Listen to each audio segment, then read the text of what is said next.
we continue like today, with 1.3 times more people estimated by 2050, 2 times material resource extraction, and you can read it there, 1.6 times the amount of water that we require, and so on. This is clearly not a sustainable way of going forward. And so, similarly to what was said already, our traditional way of doing things, particularly with regards to manufacturing, will not be sustainable going forward.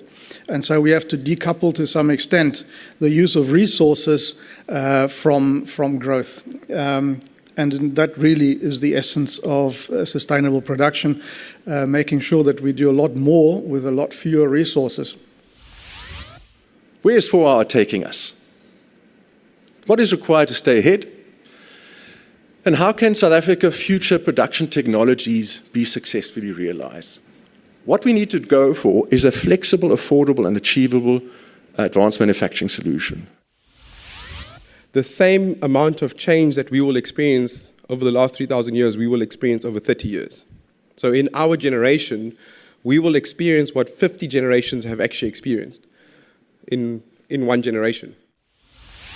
If we talk about tooling and 3D printing, if you don't mention conformal cooling channels, then then it's not complete. That is one of the biggest advantages of 3D printing in tooling.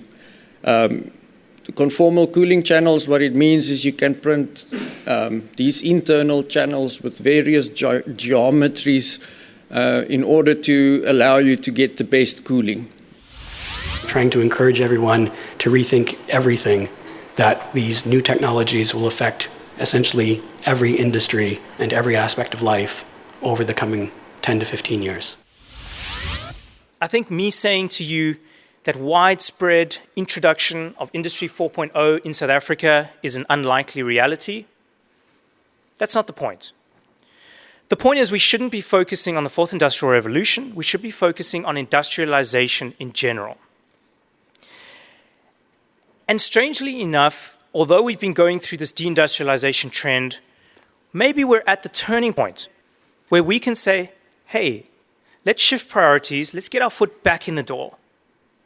Maybe we use the fourth industrial revolution not as some sort of laser focus on achievement, but as saying, let's use this as a wake-up call to change the headwinds facing the manufacturing sector, but industrialization in general in the country. We have so many advantages in our favor.